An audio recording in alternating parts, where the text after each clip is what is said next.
5 areas. Based po ito doon sa City Engineering Office. Notably po, 140 ay nasa 1st District, 69 po nasa 2nd District, at 56 po doon sa 3rd District. Ngayon po, nasabi nga po natin na before hindi naman po ganito kalala yung pagbaha sa Davao, pero ngayon nakakaranas na sila ng pagbaha. Pero si Mayor Baste Duterte po, parang ang sinisisi pa rin po niya ay ang Pangulo at sinabi po niya na itong flood control project investigation ay PR stunt lang po. Your reaction po dito? I think very important muna po siguro na just to go back to the Philippines. I don't know where he is, but very important po for mayors to be present during times of crisis, no? So I think that's the first point that we want to make.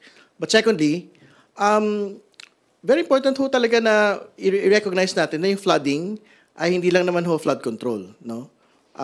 Usapin pa rin ho yan ng pagbabago ng klima, usapin din po yan nung bilis po ng pagbagsak ng tubig mula sa bundok papunta sa ilog at mga dagat.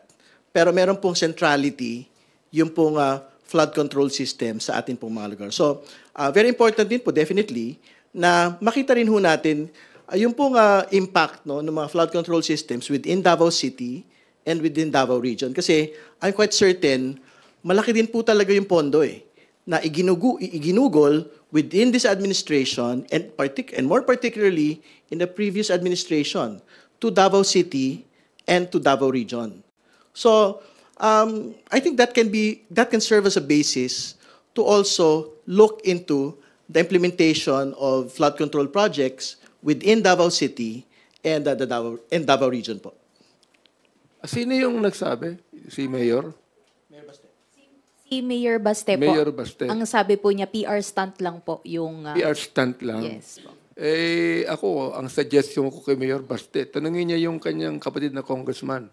Magkano ba ang pondong nakuha ni Congressman Pulong nung congressman siya nung panahon ng kanyang father? Magkano po yung nakuha? I-reveal niya kung magkano, kung saan ginamit. Kung saan ginamit ang pondong yan. Kung paano ginamit yan. Kung ilang bilyon ang napunta sa flood control project. At kung bakit malaki pa ang baha at Davao. Kinakailangan tanungin niya yung kanyang kapatid yan. Kung talagang PR stunt to, patanayan niya kung talagang PR stunt to. Or may katotohanan na sinasabi.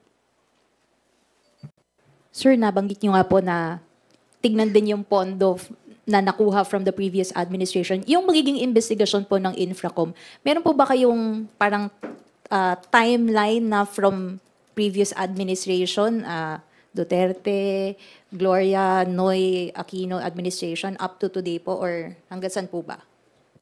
Within the resolution, wala po nga nabanggit. Pero siyempre, we will focus on the most recent ones, no?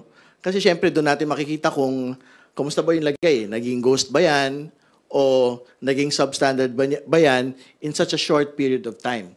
Pero hindi ho time limited yung pong investigation. So, like what we had been talking about, edi syempre, you have flooding, for example, in Davao City, and I think in parts of Davao Region as well.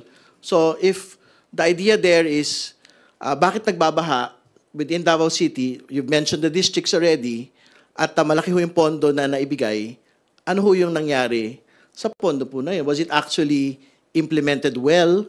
Or was it subject to the same concerns that we have today in different areas, which is ghosted projects or substandard projects? Kasi nga, and like what Congressman Benny had stated, si Congressman Pulong naman po has been in Congress, I think this is his 3rd term Di ba? So, kumbaga, we'd like to be able to know how much of the flood control projects had actually been placed into his district and had these projects actually been very successful.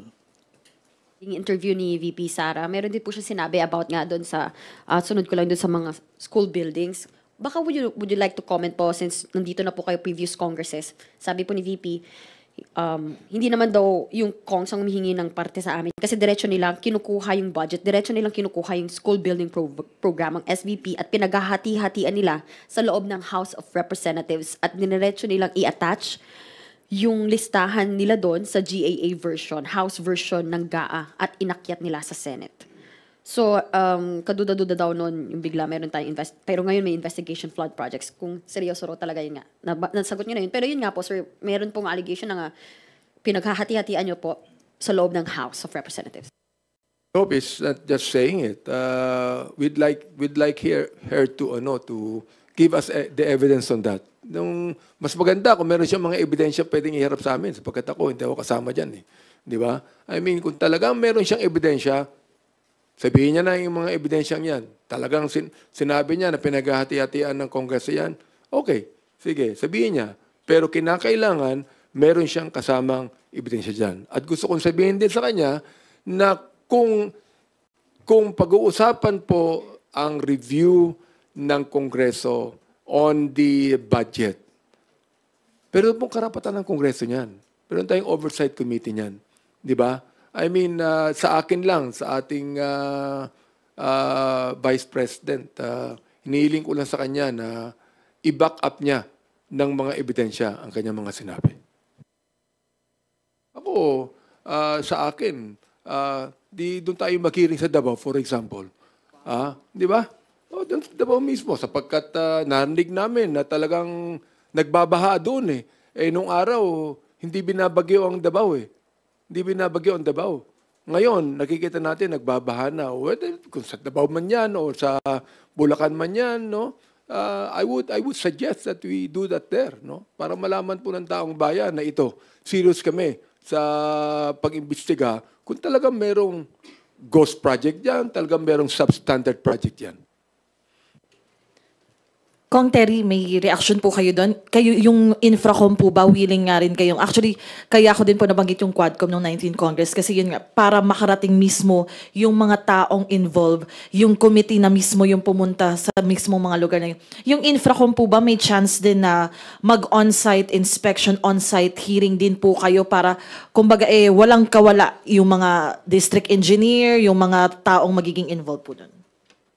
No doubt na magkakaroon po ng ocular inspections. No? Kasi syempre, simple lang naman mag-inspect ng proyekto eh. Ang tanong lang naman may proyekto ba o wala? Yun yung unang tanong. Pangalawa, kung may proyekto man, ano itsura ng proyekto ngayon?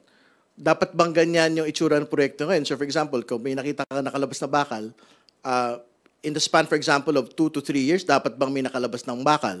So yan lang naman yung mga basic questions po eh. Pagka nagkaroon ng ocular inspections. But most definitely, magpupunta po yung komite sa iba't iba pong mga lugar. Opo. Sir, do you want to add more po? Anyway, ganito yan eh. Kaya palagay ko uunahin yung flood control project sapagkat yan ang hindi nakikita ng taong bayan. Kasi sa loob yan eh, ng mga kalye. So hindi mo na alam kung anong nilagay na semento ron, hindi mo na alam kung anong nilagay na kabilya ron. Kaya ako, kung magkaroon muli ng flood control projects, you would like the people to know that, no? Ang nais ko lang sabihin sa DPWH, dapat hindi lamang sila nagpapagawa ng ganung proyekto. Dapat may monitoring yan.